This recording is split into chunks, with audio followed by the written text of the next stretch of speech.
মাতা ঠাকুরানী স্বামী বিবেকানন্দের দৃষ্টিতে শতরূপে সারদা বই থেকে। পরের অংশ।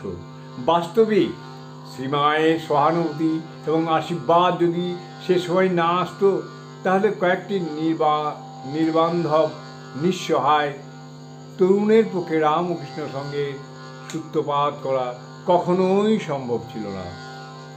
অর্থ তার ছিল না ঠিকই, কিন্তু তাঁর হৃদয় উজাড় করা ভালোবাসা এবং প্রেরণায় এমনই শক্তি ছিল, তার সহানুভূতি ছিল এমনই প্রাণপ্রদ যে পৃথিবীর ভ্রুকুটিকে উপেক্ষা করে কয়েকটি অল্পবয়স্ক তরুণ এক মহা সংগ্রামে ঝাঁপ দিয়েছিল, যার ফলে অল্প দিনের মধ্যেই জন্মলাভ করেছিল এক অভিনব আন্দোলন, সমগ্র পৃথিবীর ভবিষ্যৎ স্থায়িত্বের জন্য একটি বিরাট ভূমিকা গ্রহণ করতে, যা ছিল দৈব নির্দিষ্ট, যার নায়ক ছিলেন স্বামী বিবেকানন্দ।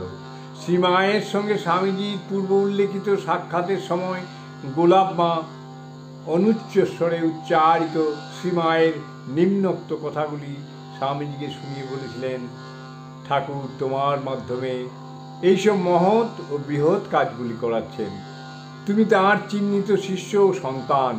স্বামীজি সে কথা শুনে গভীর আবেগের সঙ্গে বলেছিলেন, মা, আমি তাঁরই বাণী প্রচার করতে চাই এবং সেই জন্য যত সত্বর সম্ভব একটি স্থায়ী সঙ্গ স্থাপন করতে চাই।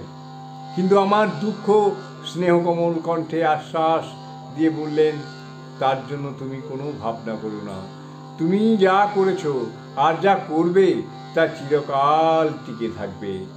এই কাজের জন্যই তোমার জন্ম, জগতের মানুষ তোমাকে লোকগুরু হিসাবে মানবে। তুমি নিশ্চিত যেন ঠাকুর তোমার আকাঙ্ক্ষা অচিরেই পূর্ণ করবেন। অল্প দিনের মধ্যেই দেখতে পাবে তোমার চিন্তা, তোমার স্বপ্ন বাস্তবে রূপ নিচ্ছে।